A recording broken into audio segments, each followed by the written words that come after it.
Praise the Lord. Hallelujah. Let's pray. Heavenly Father, salamat po sa umagang ito. Sa iyong napaka-halaga, Panginoon, na pagkakataon na ibinigay sa amin. I-bless mo po ang aming buhay at ang mga salita mo na aming pong napakinggan ngayong umaga. Ito po ay magiging kalakasan at gabay namin sa aming pong paglilingkod sa iyo. Salamat, Ama, sa iyong pagpapala sa pangalan ng Jesus. Amen. Paupo po tayo.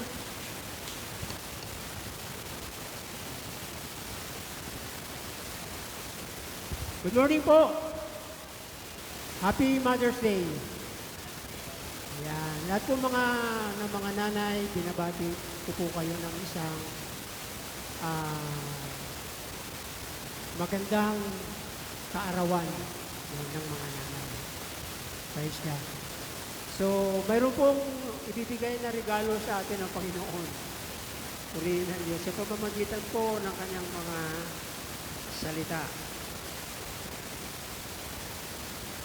Praise God. Hallelujah. Ephesians chapter 6 verse 1 to 4. Ang isa pong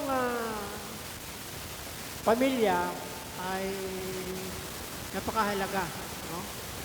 Sa panahon natin ngayon, ating pong mapagtanto at mapag-aralan na marami po ngayon sa mga pamilya ay parang lang. Parang pamilya. Dapat po unawaan natin po ang isang pamilya. At ito po ay nagsisimula po tatay, hindi kay nanay, at sa kanyang mga anak. Praise God. Sa mga wala pa pong anak, praise God, huwag kayong mag-alala. Amen? Huwag kayong mag-alala. Praise God. Magkakaroon kayo ng anak. Naalala po ba natin si Sarah? Sino nakaalala kay Sarah? Ito pong declaration na itong si Sarah ay baog. Hindi siya magkaanak. But dahil siya ay nagiging uliran, ina, at sumunod sa Panginoon, siya po ay nagiging ina ng maraming salit-saling lahi. Kaya po si Sarah ay yung ating ina. Hindi po si Maria.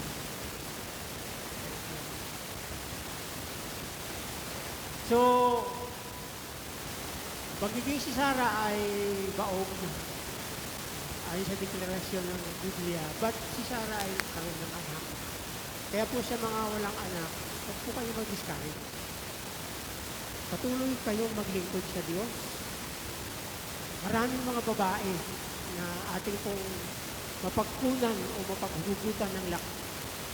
Dito po sa Bible, na ang sabi po ay sila po ay mga wala silang, ibig sabihin, wala silang kakayanan na magkaroon ng anak.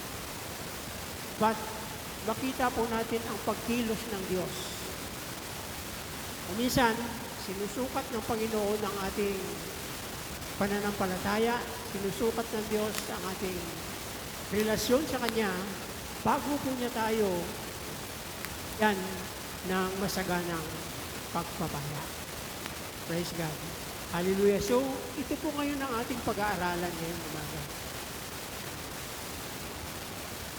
Sabihin mo nga sa katabi mo, huwag ka mag-alala. Ikaw na isang nanay, huwag ka mag-alala. Ayan pa isa. Ikaw ayon na magiging isang nanay, huwag ka mangamba. Praise God. Parang wala nanay dito. Hallelujah. Baka mamaya bigla ka naman bigyan ng anak ng sunod-sunod. No? Bigyan ka ng Panginoon ng sunod-sunod na anak. Praise God. So, ang sabi po rito, Ngayon ay Mother's Day. Hanggang ngayon, di pa rin na. Gabi ito. Mother's Day. Araw ng mga nanay. Tayong mga magulang, bilang isang nanay, isa lang po yung ating hangarin.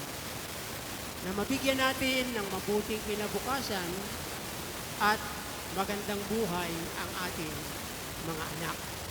Nandiyan pa ba kayo? Nandiyan pa ba kayo?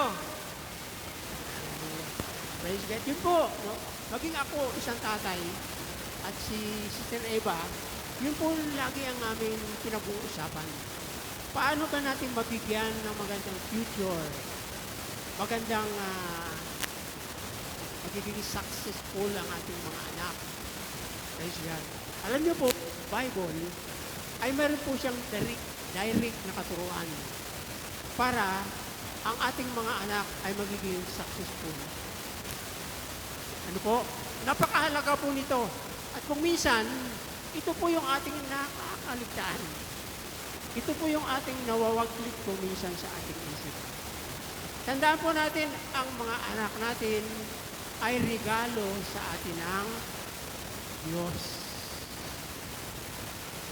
Biyaya galing sa Panginoon at bunga ng ating pagmamahalan bilang mag-asawa. Praise God. Ano po? Yun po yung una. Napakaganda po nito. At habang binubuo natin ang ating anan, nandun po yung paalaala, pagtuturo, pagtutuwi, para ang ating mga anak ay magiging matagumpay. Praise God. Unahin po natin yung mga anak. Alam niyo ba mga anak, kaming mga magulang, isa lang ang aming nais sa buhay. Sa panahon natin ngayon, marami tayong napapanood, marami tayong naririnig na ang kanilang mga magulang ay hindi nakapagtapos ng pag-aaral. Kaya kahit anong hirap ay iginagapang nila ang kanilang mga anak para makapagtapos lamang sa pag-aaral. Sa pag-asang silang mga anak ay magbibigay ng tagumpay at suporta sa kanilang mga magulang. Last week po, galing kami sa probinsya. Po, kasi umuwi po yung aking kapatid na babae. Kaisa-isa po namin kapatid na babae, umuwi po siya. Alam niyo po ba, 8 taon na po siyang katrabaho sa Kuwait. 8 years po siyang nawawalay sa kanyang pamilya. Dahil mayroon po siyang isang anak na nag-aaral ng nursing. Nurse. Kaya ito po yung kanyang pinag-uukulan, halos ibinuhos niya na ang kanyang panahon doon sa bunsong anak niya para makapagtapos. Pagdating ko po doon, kinausap ko po siya, ano ba yung plano mo? Kuya, sabi niya, gusto ko rin makatapos itong anak ko para pagdating ng araw, may pangarap din ako bilang ina na siya ay makakatulong sa amin, sa kanyang kapatid. Kasi dalawa lang sila magkapatid. So, yun po dapat, no, mga anak, dapat ito po lagi ang ating tinitignan. Walang magulang na gusto niyang mapasama ang kanyang anak. Praise God. Minsan, may mga anak, sila po ay nagtatrabaho na, naghahanap buhay na, at kumikita na sa madaling pag-uusap. Bawa na sila, kumikita na sila. Kaya, kapag inuutosan si nanay para bagang katulong. Nagyan po ba kayo? Yung nanay po natin, hindi natin yung katulong. Magulang yan. Magulang na naghahangad na nais nilang pag-ukulan ng ating pagmamahal. Ano po? Kaya po kung meron mga anak na gusto mag-asawa at plano nyo pong pag-alagain si nanay nyo ng kanyang apo, please lang po. Siguro tama na. Amen? Amen. At doon naman sa mga magulang na gusto mag-alaga ng apo, tama na. Siguro ito na yung panahon na i-enjoy natin ang ating buhay. Anihin naman natin yung ating mga itinanim. Praise God. Marami po ngayon mga kabataan, bigo. Hindi nila narating o naabot ang kanilang mga pangarap. Kasi mayroong pangako ang Biblia. Mayroong isang salita na ibinigay ang ating Panginoon patungkol sa mga anak. Kaya po mga anak, please lang, huwag niyo po gawing katulong ang inyong nanay. Nabigyan natin ng kaligayahan ng ating mga magulang. Hayaan natin na ma-enjoy naman nila ang buhay. Hayaan naman natin sila na, kumbaga sa madaling salita, nagtatrabaho tayo, tayo naman ang magsusuporta sa kanila. Ang hirap. Ako tatay, bibigyan ako sila iba ng, pero naramdaman ko po ang hirap ng isang ina. Praise God. Kayo bang mga anak, ay naramdaman niyo yung hirap ng inyong mga nanay? Kaya mula ngayon, isipin po natin yung ating mga magulang, ang ating nanay at tatay. Hindi natin sila katulong. Kung tayo man po nagbibigay at nagsusuporta sa kanila, huwag natin ipagmalaki. Dapat lang. Sabihin mo nga sa katabi mo, dapat lang. Dapat lang susuportahan natin sila. Praise God. Ang aking purpose na umuwi sa probinsya, ilagay po namin sa nicho yung aking pinakamahal na nanay. Namatay po siya kasi noong December 20. Tapos, i-cremate po namin noong December 24. So, sabi ng kapatid ko, Kuya, wag natin ipalibing. Pagdating ko dyan, galing ng Kuwait, isasama natin siya doon sa libingan ni tatay. Kasi, yun naman po talaga ang kanyang request. Ako kasi yung panganay sa aming magkakapatid. 6 kami magkakapatid. 5 ang lalaki, 1 ang babae. Yung isa ay kinuha na ni Lord, kaya 5 na lang kami. So, yung kanyang request, pinagbigyan. Na kahit mahirap ang buhay, mahirap anumang bagay sa panahon natin ngayon, kailangan magawa ka ng pera.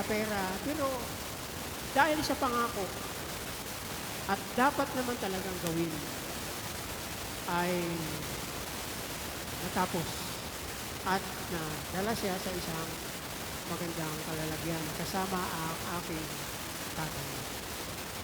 Kasi yun ang kanya sinabi, pag ako namatay, itabi niyo ako sa libingan ng inyong tatay. Praise God. So, kahit sa mga ganyang pamamaraan, bagamat hindi na nila maramdaman yan, no? Pero, diba, isang kagalakan, ng isang pagtatagumpay bilang mga anak na nagawa natin ang ating responsibilidad sa kanila. Praise God. Kaya mga binata, mga dalaga, huwag naman po ninyo paglabahin si nanay. Huwag nyo gawing katulong. Praise God. Kailan mo ba nasabi sa nanay mo ng ang salita na, Ma, I love you? Kailan mo ba nasabi yun? Kanina umaga? Once a year? Ano ba? O baka mamaya, kanina pagising nyo, sinabi nyo agad, Ma, may almusal ba tayo? Ma, ano ba ulam? Ma, bakit ganito lang? Praise God. Yung mga ganyang bagay, nagaganap at nangyayari sa atin. Para, wag, mga ganyang bagay, wala tayong dapat sisihin. Nangyayari at nagaganap yan para tayo ay magsusumikap. Praise God. Magsusumigasig. Magsusumikap. Para marating natin ang isang matagumpay na buhay. Praise God. Kaya mula ngayon, huwag niyo gawing katulong yung nanay. Pagkatapos nitong gawain natin, mga kabataan, mayroong gawain din mamaya pagkatapos. Hindi ba dalhin man lang natin sila sa isang malaking spa, diba? Kalibisan natin sila ng mga daliri na puro kalyo na. Amin po ba? Ipamasahe man lang natin ang kanilang mga paa na pagod na at latang-lata na sa trabaho araw-araw. Praise God. Tandaan natin ang sabi ng Biblia, Galatia chapter 6 verse 6, kung ano ang iyong itinanim, yun din ang iyong aanin. Darating ang araw, ikaw ay magiging magulang. Kaya dapat, kung gusto mo, na ayaw kang magulangan ng iyong anak, gawin na natin ang tama. May panahon pa, may oras pa. Hindi pa tayo huli.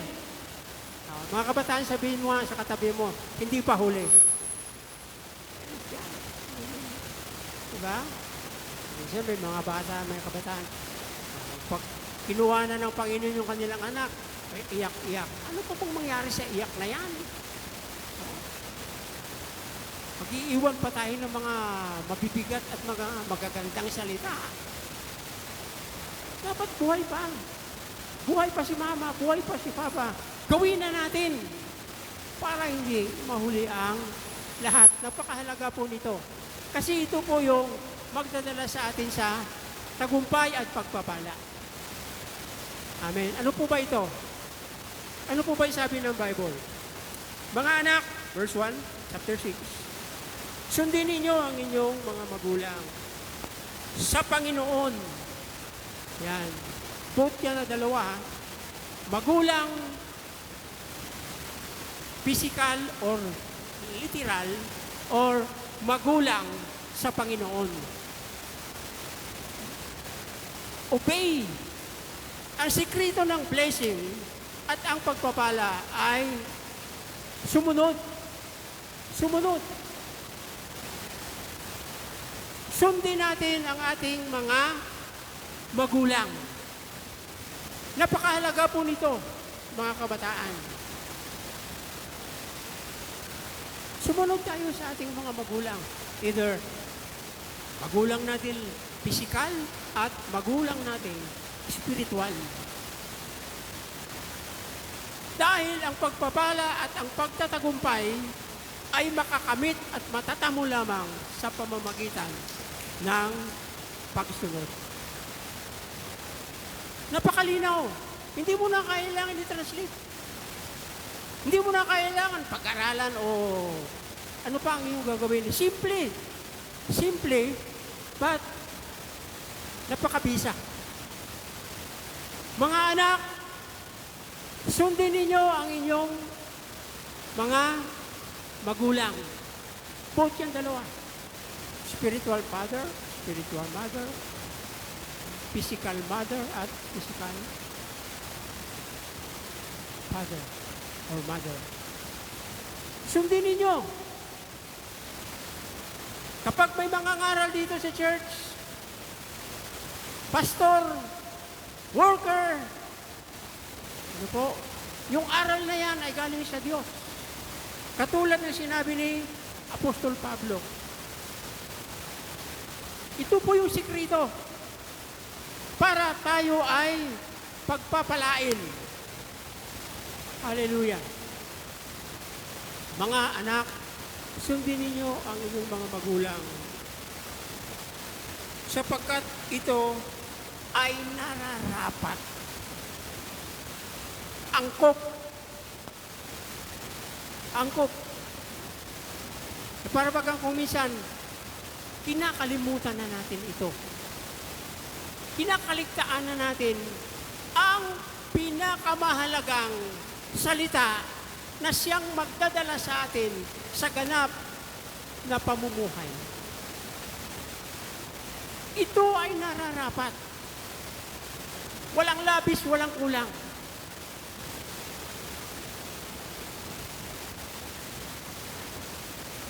Nag-aaral ka, pinag-aaral ka. Ano ginagawa mo?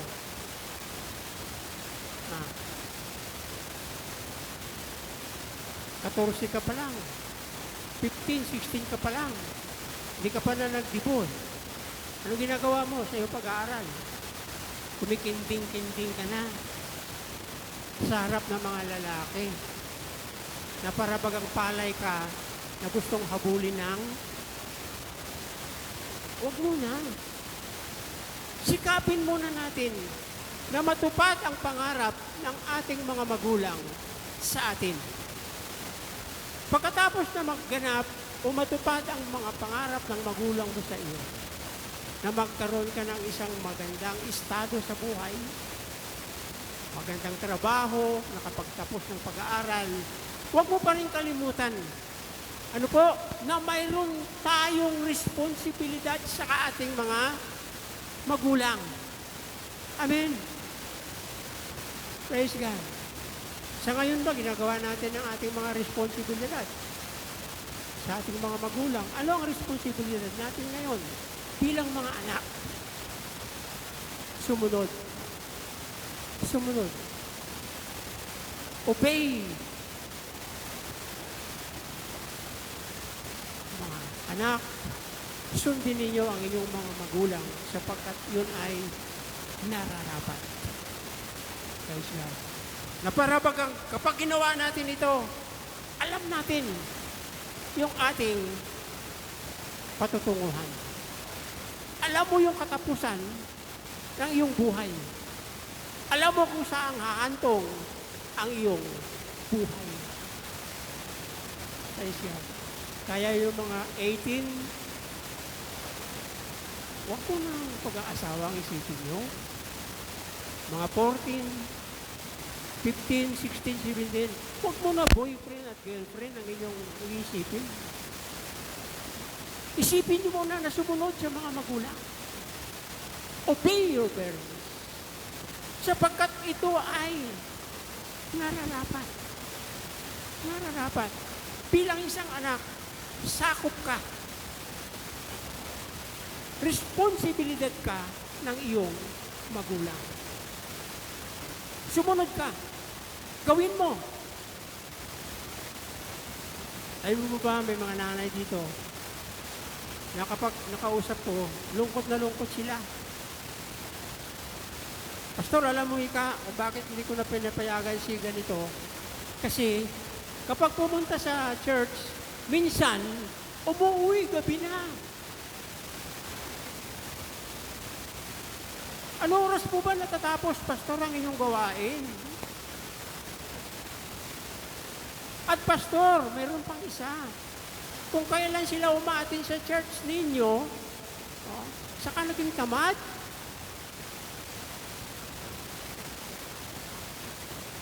Bakit kaya? Hindi yata tumatalab ang salita ng Diyos. Hindi yata nating ina-apply ang salita ng Panginoon sa ating buhay. Purihin ng Panginoon. Marami pa. Marami pang mga masasama na mga nangyayari sa mga bata na maswayin. Hindi sumusunod sa mga magulang. Tingnan po ninyo. Pagsunod, sapagkat ito ay nararapat Ano sabi niya sa verse 2? Igalang ninyo, obey, and secondly is, respect. Respect.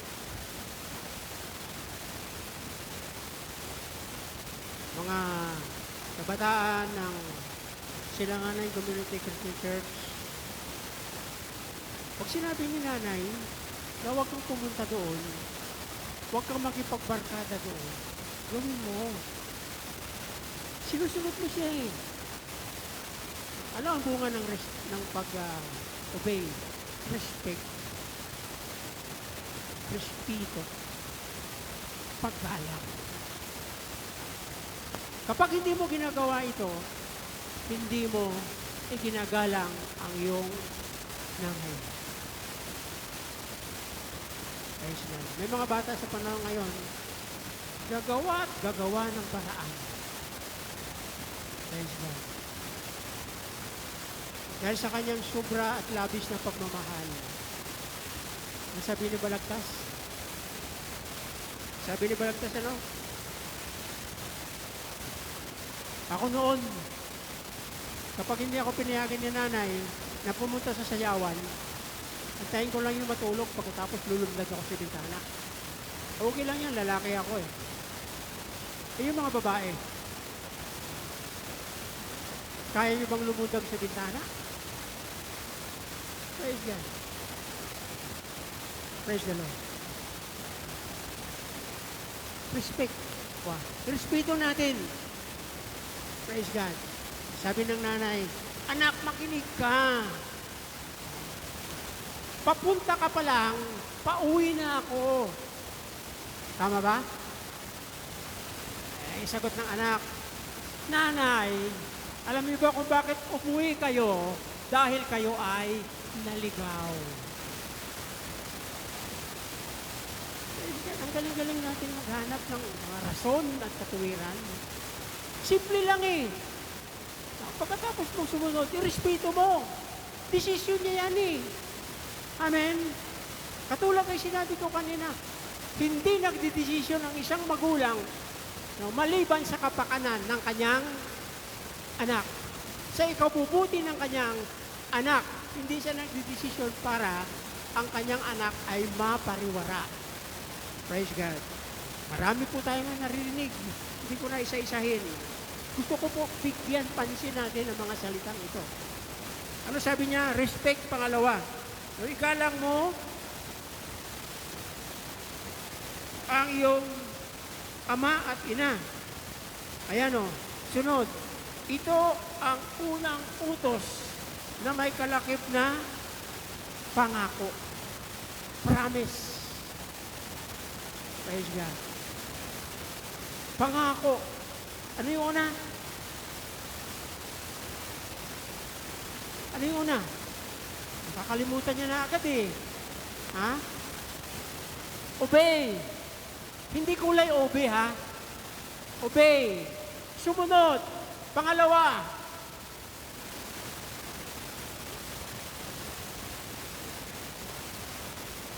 Tama yung sabi ng Panginoon. Magsasalita ka sa mga taong ito na may tenga hindi naman nakikinig. May mata hindi nakakakita. Dapat pa bang maganap sa atin ito? Dapat pa ba mangyari sa atin ito? Pagkatapos ko lang magsalita, mga kapatid, mga bata, hindi nyo na agad na. Kung saan kayo pupunta? Inom? Okay. Dahil ito, tatlo sila pareho na uhaw. Praise God. Ano yung una? Huwag yung ako pakamutin. Wala naman ito. Ano yung una? Obey. Pangalawa. Ayan. Kailangan pa muna ulit-ulitin. Ano? Praise God. Ilagay niyo po ito sa puso niyo. Bilang regalo natin ngayon sa ating mga nanay. Praise God. Amen? Pagkatapos itong gawain natin, Anyayan ko po lahat ng mga kabataan na puntahan nilang kanilang nanay, yakapin nila, at magpasalamat sila doon. Kaya mapalad kayo yung mga walang nanay dito. Praise God. Obey. Ano pa sabi niya? At respeto. Igalang mo ang iyong ama at ina. Ito ang utos na may kalakip na pangako. Promise. Pangatlo ay, Tagalog. Ano yung pangatlo? Pangako.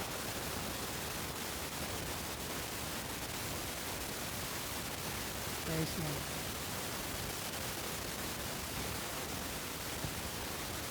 Alam niyo po, kapag tayo ang mangako, malamang napapako.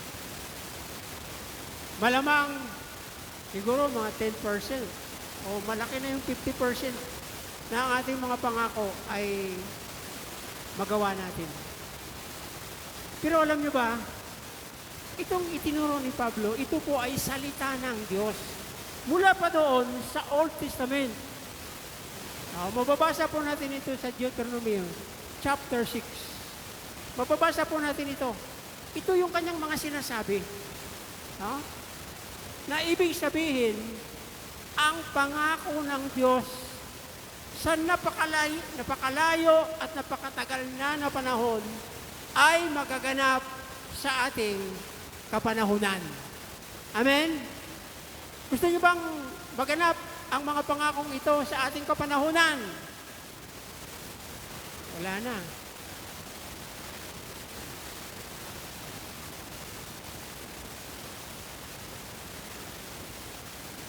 Ayan, salamat po.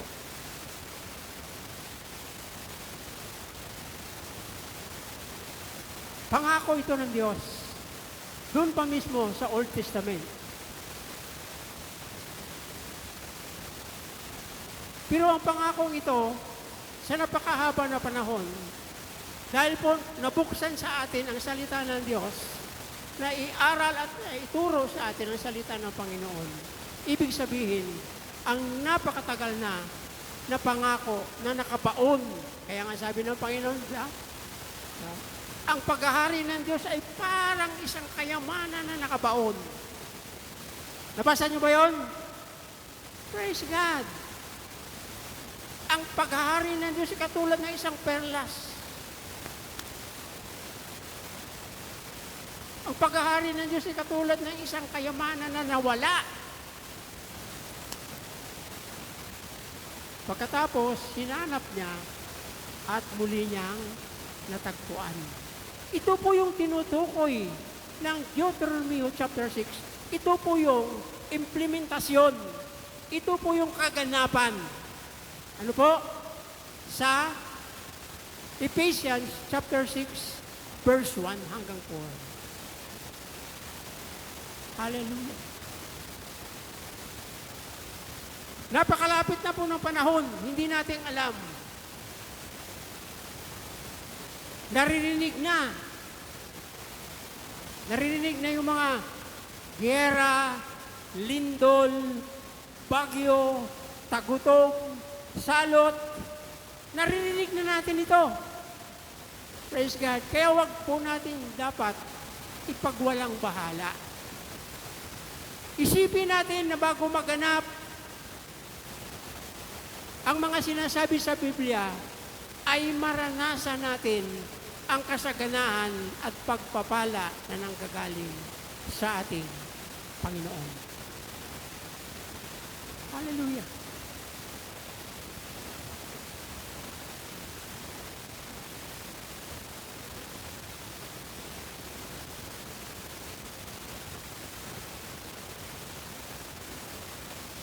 Pangako. Number 3. Ano yung una?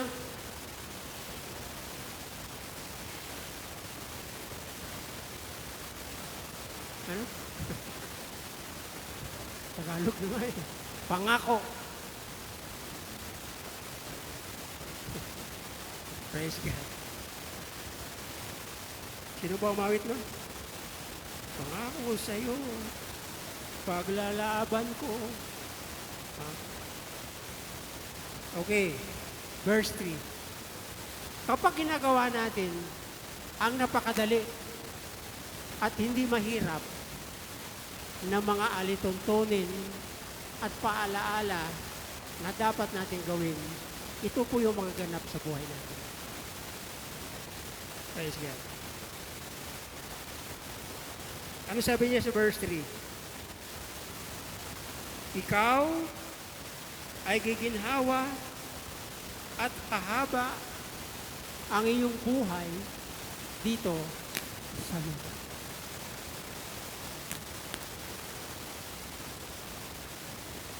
Ikaw ay giginhawa at haba ang iyong buhay dito sa lupa. Di ba napakasarap pakinggan? Amen? Amen po ba? Praise God. Giginhawa ako. Upang salita na hindi ka magdadalita, hindi ka maghihirap, hindi ka magdarahop, hindi ka, ano ba yung mga opposite ng salitang ginhawa. Magiging maginhawa ka. Maluwag ang iyong, maayos ang iyong pamumuhay. Kapag ikaw ay sumunod. At ano pang isa? Ano isa?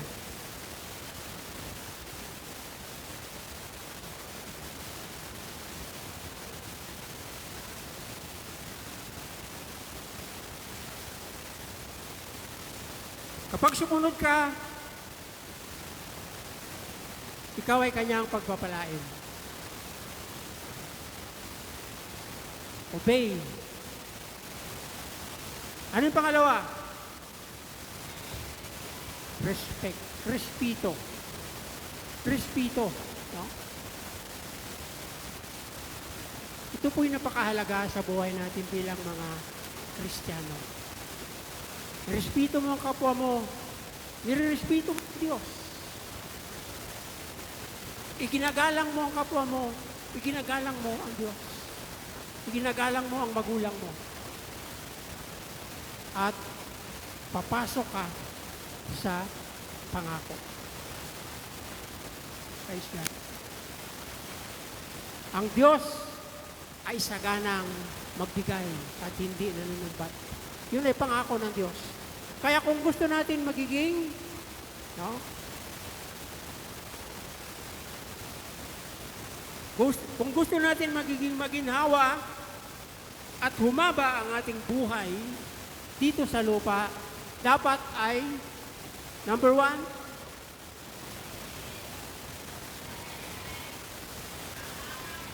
promise. Papasok ka sa isang buhay na punong-puno ng pangako. Dapat mayroong pangako. Kasi kung walang pangako, walang usapan. Hindi naman tayo politiko. Na taon-taon kapag nagpalit sila ng kanilang administrasyon, ala, pangako. Kung minsan naniniwala tayo doon sa mga pangako na hindi naman totoo. Walang katotohanan.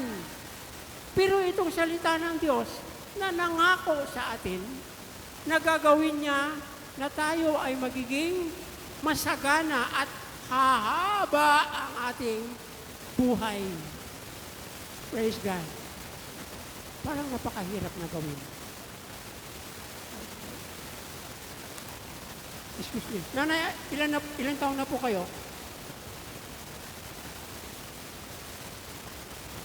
Praise God. 80? 85? Praise God. Oh, kayo nanay, ilan taon na? Nakalimutan. Si 20. Okay. Praise the Lord. Praise God. Oh, lalapit nga ako rito. Kayo, nanay, ilan taon na kayo? 67. Praise God. Sino po ba yung mga elders natin dito? Kaya kayo, nanay, ilan taon na kayo? 72. Praise God. 72. Ikaw, Kayla, ilan taon ka na? 22. Di 30 pa, 30 years. Bago. 20. 20 ka ngayon? 22. O di ano pa, 50 years. 50 years bago maabot ang edad ni nanay. Okay, ang tanong ganito. Pagdating ng 52 years, ano kaya mukha mo? Kayla, sige nga. Si nanay, baka magbuling pa yan, kaya pa eh. Amen? Praise God. Amen. Praise the Lord. 52 years. Ano na kaya ako ngayon? O pagdating ng mga taon na yon? Ano na kaya yung naabot ko? Saan parte na kaya ako ng buhay dumating? Dapat iniisip natin yan, mga kabataan. Praise God. Gusto nyo bang marating yung ganyang edad? Ano sabi ng Biblia? Ikaw ay pagpapalain at haba ang iyong buhay. Praise God. Kaya huwag kayo kumain ng mga junk food. Ang kainin nyo lagi ay sariwang salita ng Amen. Sorry po, medyo maganda kasi merong illustration. Praise God. So, obey, tapos respect, and promises. Ayan. Mangyayari sa inyo yan. Praise God. Sabihin nga po natin, mangyayari sa buhay ko yan. Praise God. So, kapag alam mo yung ganun na ginagawa mo, may pangako, para bagang, hindi ka gaano magkakaroon ng problema. Para kung minsan 20 ka pa lang, 25 ka pa lang, ang dami na ng kulubot sa mukha mo. Praise God. Ako, tanungin niyo kung ilang taon na ako. Secret na yun. Itong October 69 na po ako. Purihin ang Panginoon. Praise God. So, para maganap po sa atin ang mga pagpapalang ito, dapat ay gawin natin yung pagsunod at respeto at papasok tayo sa mga pangako ng Diyos. Hallelujah. Praise God. Panghuli naman sa mga magulang, praise God. Mga nanay, Happy Mother's Day. Ayan, praise God.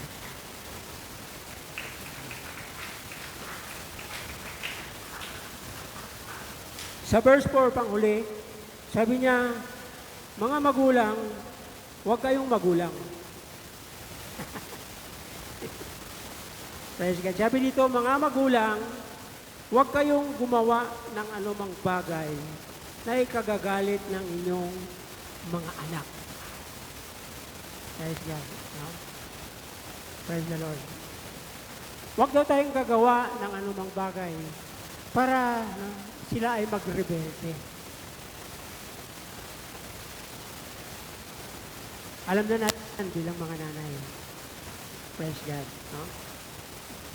Bagkos or sa halip, para hindi magrebelde ang ating mga anak, para hindi sila magtampo, para hindi sila magalit. Ano bang gagawin natin? Isa lang.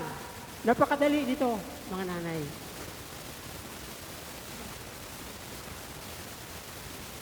Mga magulang, huwag kayong gumawa ng anumang bagay na ikagagalit ng inyong mga anak. Praise God.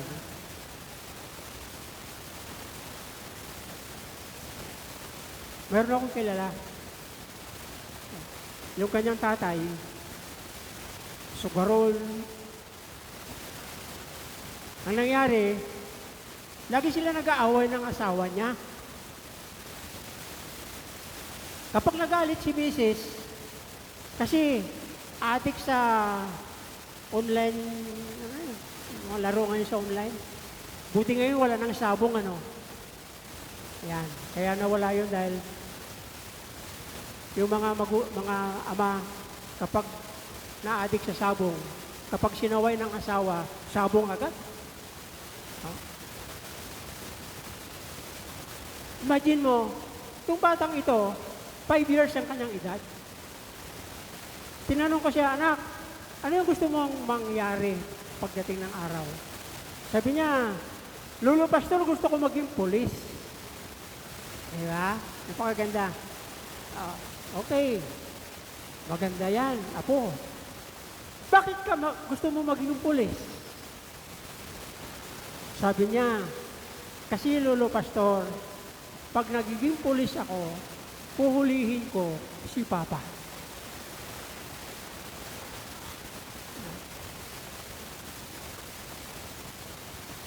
Imagine mo 5 years, 5 taon, grade 1. No? Yun yung kanyang pag-iisip. Sabi ko, bakit tuloy mo si Papa? Kasi sabi niya, si Papa, gago-gago. Alam mo ba salitang gago-gago? Bobo. 5 years, nasabi yan ng kanyang anak sa kanya. Kasi, ito palang mag-asawang ito, kapag nag-aaway sa harap ng kanilang kaisa-isang anak, ito palagi yung sinasabi ni nanay. Ikaw talagang tao ka, gago-gago ka. Bubo, sa Tagalog, I'm sorry. Gusto ko lang po mabigyan din ito. Bubo ka. So, ibig sabihin, na itanim sa puso, sa isip ng murang edad ng kanilang anak, na ganyan ang kanyang tatay. Hindi po ba napakalungkot na gusto magpulis ng anak mo dahil ikaw yung una-una niyang hulihin? Praise God. May solusyon pa kaya ito? Mga nanay, may solusyon pa kaya? Mayroon, siyempre. Walang problema na walang problema na sumunod naman kayo sa agos ng sinasabi ko. Solusyon lang, hindi nyo mabanggit. Walang problema na diba? Napakasarap niyan, mga bata. Praise God. Hallelujah. Praise the Lord. Una, sinabi niya rito, mga magulang, huwag kayong gagawa ng anumang bagay na ikagagalit ng inyong mga anak. Praise God. You mean to see, tayong mga magulang, tayo ang nagtatanim ng curse, no?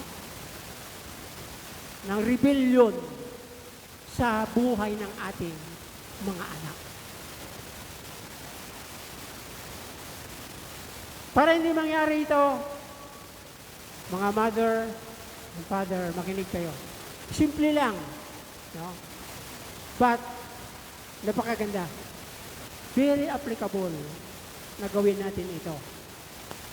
Kaya ba natin to? Sabihin nga natin, kaya ko to! Praise God. Ano yung sabi ni Pablo? Sa huling bahagi ng verse 4, sabi niya, sa halip, di ba napakadali lang? Dati dito, harap. Ngayon, dati doon ka nakaharap, ngayon, ititwist mo. Yung landas na tinatahak mo, yung landas na nakagisnan mo sa iyong mga magulang, itwist mo yon. At dadalhin mo ito sa salita ng Diyos. Kasi doon papasok ang pangako. Amen. Nandiyan pa ba kayo? Praise God. Doon papasok ang pangako. Ano yung pangako? Ano yung ang sabi rito? Sa halip, palakihin ninyo sila ayon sa disiplina at katuruan ng Panginoon. Praise God. Ayon sa disiplina at katuruan ng Panginoon. Disiplinahin natin yung ating mga anak, samantala sila bata pa. Paano ba gumawa ng bonsai? Sino ba mahilig sa halaman? Paano gumawa ng bonsai? Yung bang itatanim ka ng puno, tapos kaya mong pasundin kung saan gusto mo pumunta yung kanyang sanga? Di ba tinatalian mo yan? Halimbawa, itong sanga niya, gusto mong pang ganon. Tatalian mo. No? At dadali mo doon sa gusto mong magiging destinasyon niya. Sana mga magulang, ito yung ating pananaw. Huwag tayong magiging spoiled sa ating mga anak kapag alam natin na ito ay hindi nakakabuti sa kanya. Hindi po ako nagsisermon. Reminder po ito, mga nanay. Kasi kaarawan nyo ngayon. Praise God. No? Sila ay, sa halip, palakihin ninyo sila ayon sa disiplina. Disiplina at katuruan sa Panginoon. Dalhin natin ang ating mga anak sa church. Paano ba mangyari ito? Sa bahay pa lang, kausapin mo na siya. Anak, pagdating sa church, behave ka. Huwag kang hingi ng hingi. O kaya itabi natin sa upuan. Amen? Sapagkat ang salita ng Diyos ay parang binhi. No? Pinakamabuting binhi. Ang mabuting binhi kapag kahit itapon mo yan at tumama doon sa mabuting lupa, ito ay mag-grow. Praise God. Hindi yung pagdaan mo sa Jollibee, gusto ko Jollibee. Tigil mo na. Gusto ko McDo. Tigil mo na. Gusto ko nun. Tayo mismo ang nagdadala sa kapahamakan sa ating mga anak.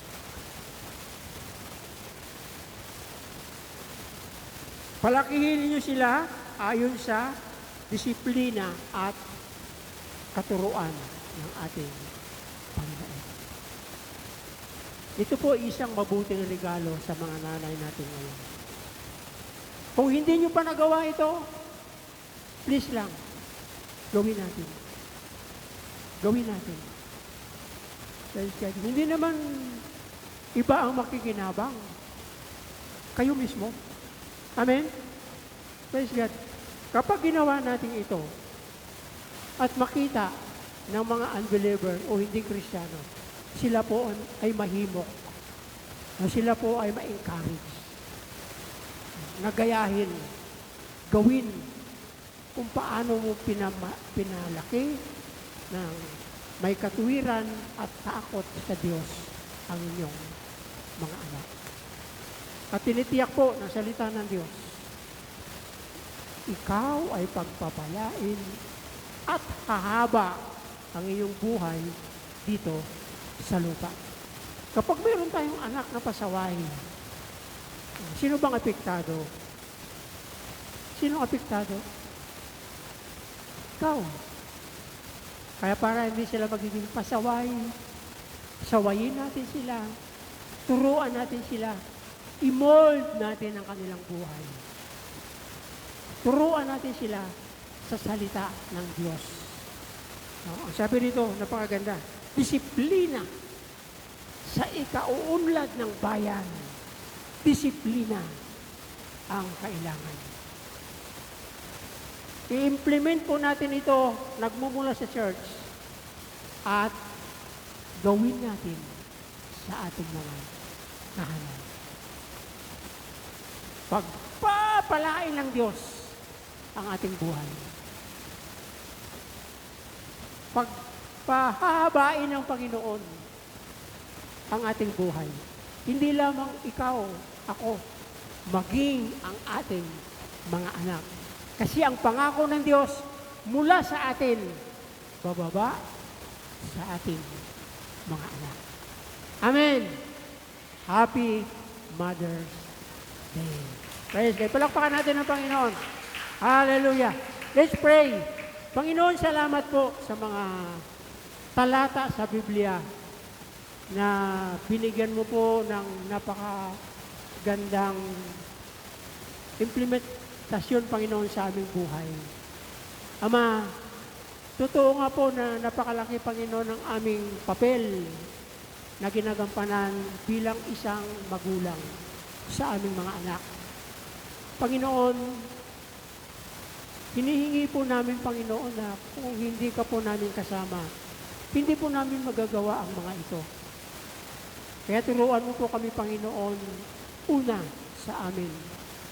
Magkaroon kami ng pagsunod, paggalang, bilang pangako namin sa inyo, Panginoon. At ito po ang magiging bunga. Ang aming mga anak, sila'y iyong pagpapalain. Hahaba ang kanilang buhay dito sa lupa. Dahil ang buhay nila, Panginoon, ang tagumpay nila, Panginoon, ay tagumpay namin. Ang kabiguan nila ay kabiguan din namin. Kaya, Panginoon, salamat. Simula sa araw na ito, bigkisinin niyo, Panginoon, ang aming tahanan. Bigkisinin niyo kami, Panginoon, na magpamilya ng iyong mga salita upang magawa namin, Panginoon, ang pinakamainam at ang pinakamabuti sa lahat namin gawin patungo sa isang matagumpay na paglilingkod, patungo sa isang totoo at makapangyarihang relasyon na ginawa mo sa amin at patungo, Panginoon, sa pagpapala ng aming buong sambayanan. Ito po ang aking dalangin at pasasalamat. Sa pangalan ni Jesus, lahat ng anak ng Diyos magsabi ng malakas na, Amen. Praise God. Magandang umaga po. Pagpalain po tayo ng Panginoon.